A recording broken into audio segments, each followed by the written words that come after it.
Welcome to the Winners Find a Way show and podcast with your host, Trent M. Clark, three-time World Series coach, CEO of Leadershipity, serial entrepreneur, having started 12 companies, coach to the 1%, and an international speaker. This show is going to be your go-to podcast for facing adversity, being inspired, and overcoming obstacles. All from the best in the world, business, sports, and leadership. Hate the crappy ingredients in many beverages and energy drinks? Rebellious Infusions are the go-to functional beverage. They have 5 or fewer plant-based organic ingredients, no sugar, no calories, loaded with antioxidants to boost your immune system, and L-theanine for brain health. Rebellious Infusions are available at drinkrebellious.com. Rethink your drink. For 10% off of your next purchase, use the code 99999.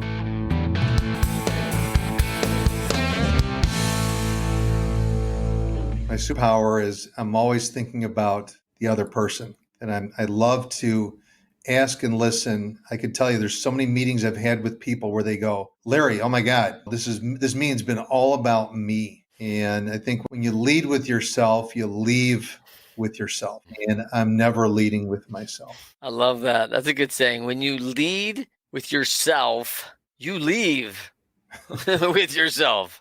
That's right. Yeah, I love that. That's a great one. Thank you. I'm gonna use that, by the way, this week on the show. That's awesome. Yeah, I'm gonna use that one. A Larry Kaufman original, right? It is. It's mine. That's an LK. I love it. All right. Let's talk about, you've overcome a lot of challenges. I mean, business, corporation, M&A, acquisitions and the change and, hey, adapt again, Larry. Hey, here we go again. And you're like, yeah, let's do it. And a child, right? A child that you got 3 months, 90 days in a NICU is an eternity. And I don't know, I'm not speaking from experience. I've just been there, seen it close up, and it's not been personal. And when days become weeks, it's crazy. And talk to me about, what do you think the biggest challenge you've ever overcome? Well, I think the biggest challenge I've ever overcome is surviving that business partnership where it seemed like life was over. Financially, horrible times, right? Emotionally, draining on my relationship. I thought my marriage was going to be over. Still having a child who was not through that whole phase of being that premature baby. She came home at 5 pounds. Yeah. Very, very challenging times financially, emotionally, and still having to find a job. I think it was that where I'm at ground zero. It's over. And I had to make sure that I can overcome this, that it's up to me. And my wife and other people, I was talking to other people, but it was me pushing myself, right? If you go to work out, like I work out 5 days a week. I'm getting up at 3:30, 4 o'clock in the morning. It's me pushing myself, right? No one's telling me you need to work out. I push myself. I work hard to do my job every day and help other people and lead my team. But it was going through that time in my life. I just had to say that was the toughest time ever in my lifetime. And it was either I was going to give up and throw in the towel, where many have been through a challenging experience like that in business with a partner, or just in business that you just want to say it's over. You could do that, or you dust yourself off and go, what? I'm meant for bigger and better. Thank God I did. And I thank my wife. I thank this CEO that helped me immensely, and others along the way. But yeah, that was the time, Trent. Yeah. So, let's take that into someone's situation right now, because this is one of those challenging things when you're a leader of an organization. There's so many moving parts, and it's hard to go home and even talk about the 50,000 decisions that were made today at that office, right? It's crazy. And it's hard to get empathy from a significant other who's at home dealing with their own challenges, right? The financials, the roof over our head, keeping it clean, motherhood, fatherhood, whatever the case it is, we all got our stuff, right? If someone who's going through that and the relationship is now up against it, what do you tell them? What do you tell them in that situation? What would be your piece of advice? First of all, don't go it alone. You confided in that, and thankfully, and I think all of us who've been in owned companies, right, have had the ultimatum question, like, hey, do you love the business so much, or do you want to still be married? Right? Wait, hold on. Right. So what would you tell someone in right in the middle of the heat? Well, I think you have to dig deep and figure out, where do you want to be? So I had to envision where I wanted to be, right? So I tell my kids, I tell I coach and mentor a lot of people. If you envision you're not going to get that sale, if you envision you're not going to get the 10 million in funding, you're not, right? So I envisioned I was going to get that leadership job. I wanted to move on from this. I was going to get myself out of it.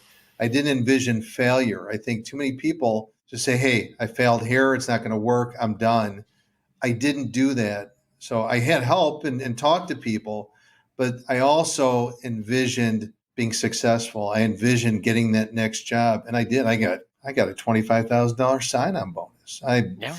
I got a beautiful job with guaranteed bonuses, and so I got out of that, but I envisioned it. And you hear like Jim Carrey talk about his career, and he wrote himself a check. Well, this was just me for at that time in my life where I was down. That's what I envisioned, and it came true. But when I always have difficult times in business or in my life, I try to stay positive and think about the positive outcome. I think that's great. I mean, I love Henry Ford's quote, right? Whether you think you can or you think you can't, you're right.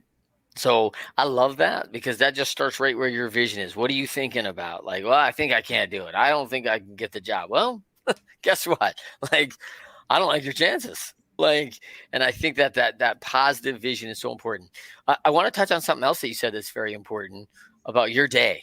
People are always talking about, hey, how do I do my day right? How do I get going? You and I are fitness guys. We believe in taking care of ourselves. We're responsible for a lot of people, and being mentally, physically, and morally focused and conditioned is very important to both you and I. Agreed, Larry? Yeah, and you're a guy who's been a strength and conditioning coach to Major League Baseball. So you're even a step above me a little bit, just a little bit. So when you think about, I mean, people go, holy crap, you get up at 3:30 in the morning and go work out. Like, that's crazy. Now, tell people how you do that. Do you stay up till midnight? I will tell you, I'm a 4 to 5 hour night guy, which is terrible. I know any doctor listening is going, okay, this guy better make sure he has good life insurance. However, but some people are just built that way. I get enough sleep. I'm comfortable with it. But I have to tell you, getting up and working out in the quiet, everyone's sleeping, no one's bothering me. That is my solitude. I feel good mentally. It sets my day in the right direction. So good. So important. All right. Next question. You've had a lot of advisors around you that have helped you along the way. What's the best piece of advice you got along the way from, you've had a ton of corporate training. I mean, you've done a ton, let alone that you do a ton, but you on your way up, what was some of the best coaching and advising that you were given? You know, someone told me, and I think my wife reinforces it, but I also have heard this from several mentors, that you're confronted with a situation, a problem, an issue, and you're quick to respond. Like you automatically want to respond and react. Take a moment, let it settle in, think about it, and then respond and react, because we can quickly respond the wrong way. And look, I'm still guilty of this today. I have to go back in my mind and go, wait a minute, hold up. I want to send that email. Wait. And I take a moment. And then I would say with email, we're very quick to respond via email. There's this thing called the phone, and email is not always your friend. And picking up the phone, saying, Trent, got your message. Let's talk it out, because I think you can misconstrue an email. For sure. Let's just talk to each other. Man, what a difference to have that true dialogue. It's amazing. Well, I like to say that I read this a long time ago, where leaders are not measured by their answers. They're measured by the questions they ask. And man, I think a lot of people are like, oh, I'm a leader now. Larry's made me a leader. He trusts me. He's going to want me to come up with all the answers. Well, what? Maybe at some point. But what if we really want all the answers? We want the right answers. We don't want any answers. And if we want the right answers, we have to ask the right questions. And people that speak too quickly, I feel like they don't ask the right questions, right? Because they don't take that time to get the data. We don't give good feedback. We don't make good decisions on 30 or 40% of the data, right? So by asking those right questions, we move way further down the road and can make a lot better. Do you agree with that? I totally agree. You're right. That's why when I talk with people, you want to ask great questions and listen, and that's powerful. Yeah, that is something I think you have developed an art of asking that question and really listening. And when I think about Jack Daly and some of the best salespeople I know in the world, man, they're so good at that. They're so good at listening. And I don't know if Carrie Chesick from restaurant.com there in Chicago. Gary was a client of mine in public accounting days. Yeah, so Carrie's a good friend and mentor of mine. And Carrie doesn't fall in love with products. He doesn't fall in love with services. He falls in love with listening to clients about what they want, and then he gives it to them. Isn't that weird? Like, Gary. Hey, and it's amazing how many clients he has, right? He just keeps getting more and more because he's asked them what he wants. He's asked the right questions. And so he has those answers. And so, and even if he gets those questions and finds out, he may not have the service yet. He may say, oh, I got to develop this service because this is what they want. And we're not doing it the right way right now. We got to adapt our program and our service. And so he is not shy to do that. And it's really admirable because he's a listener, right? Very good listener. Yeah. So let's talk about when you're in the trenches, Larry, is there a go-to for you? Do you have something? I mean, you've given me some great stuff here, but is there a go-to quote that, man, just like sets you back and says like, hey, this levels the foundation. This is what's important. Like, I got to get back to where it is, no matter what the scoreboard says, no matter how I'm feeling emotionally, I got to think about this and it can level me immediately. Well, I can go back to the lead with yourself or you leave with yourself. Yeah. Something I used when I was in sales, and I've shared this with my sales folks, do something every day to close business. And I always liked that one. That was someone that gave that to me in the 90s. And it made me think that if you don't have a day where you're really happy, right, where you didn't achieve what you wanted to achieve, it's more about what I got out of that message. If you didn't get what you wanted out of your day, go do something to make it a day where you're pleased with the outcome. Don't just settle for the way it ended. And so I may have left a few voicemails, sent some messages. I did something extra above and beyond. It may have been after hours, may have been on a Sunday as well. I did a little bit more because I wasn't happy with the way things ended that particular day. Yeah, that's really good, right? So quick examples.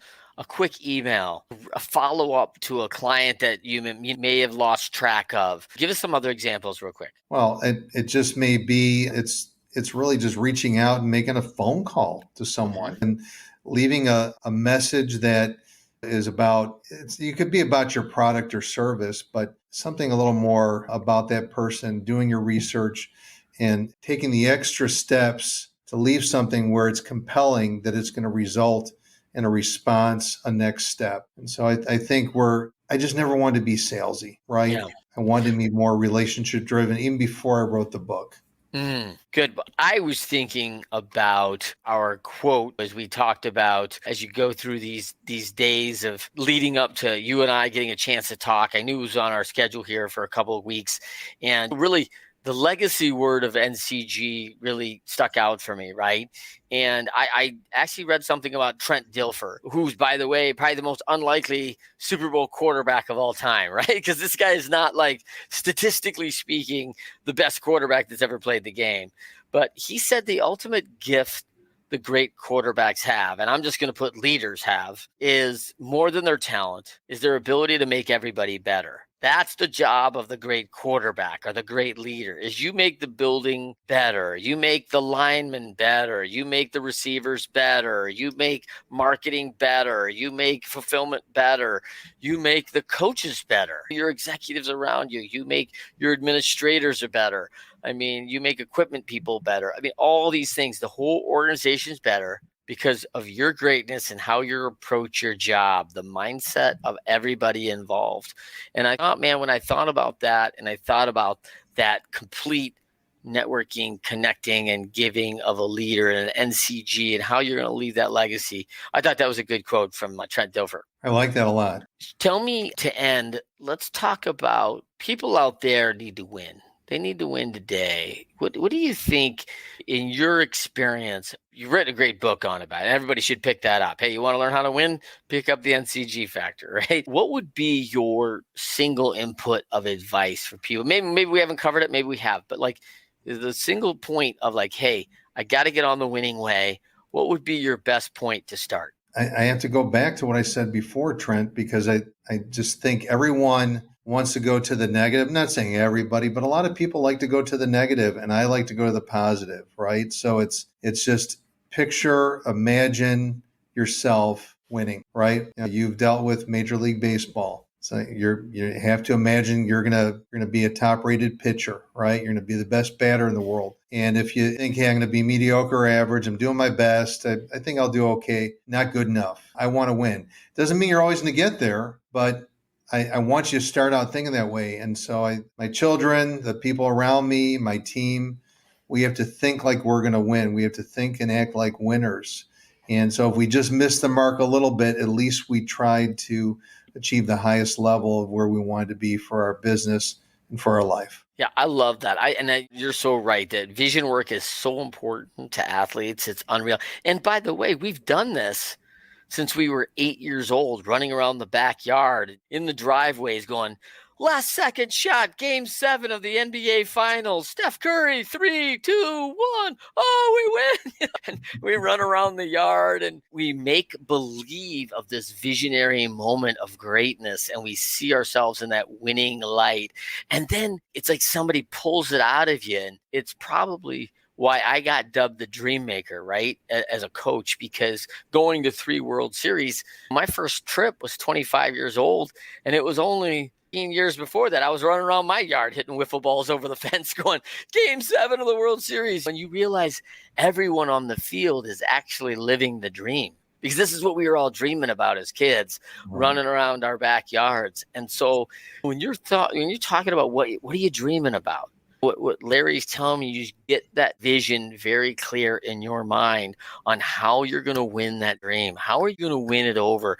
It's so important. And then, of course, go to work on that networking, the connecting, the giving. I love that. The people around you, how important that is, both the good and the lessons of the people that aren't, right? There's a lot of value in those hard lessons. They're hard lessons, but they're some of the best things we ever got. And you talked about your gratefulness and thankfulness for it. The confide in a coach or a therapist, having someone that you can talk with, maybe a client, maybe a vendor, someone close to you, maybe a fellow leader across it maybe even be a competitive leader that you just know in that market, but don't go it alone. And then, of course, I love the idea of stand out, right? You talked about standing out and going the extra mile and doing a little bit more each day to do something every day to close business. And then, of course, here, I want to introduce you to 2 people you don't know. I thought that's really powerful. That was a great lesson along the way. And then other people first. If you lead with yourself, you will leave with yourself. That is Larry Kaufman right there.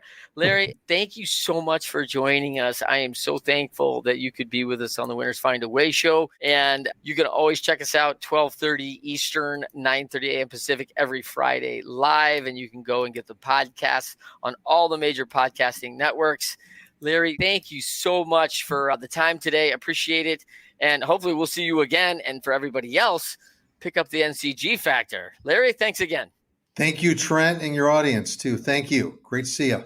Hate the crappy ingredients in many beverages and energy drinks? Rebellious Infusions are the go-to functional beverage. They have 5 or fewer plant-based organic ingredients, no sugar, no calories, loaded with antioxidants to boost your immune system, and L-theanine for brain health. Rebellious Infusions are available at drinkrebellious.com. Rethink your drink. For 10% off of your next purchase, use the code 99999. Thank you for listening to the Winners Find a Way show and podcast. Trent, together with the leaders who shared their learning and experiences through this show, are grateful for allowing them to help and support you on your journey to becoming your best. Write a review, rate us 5 stars, and share this episode to your network.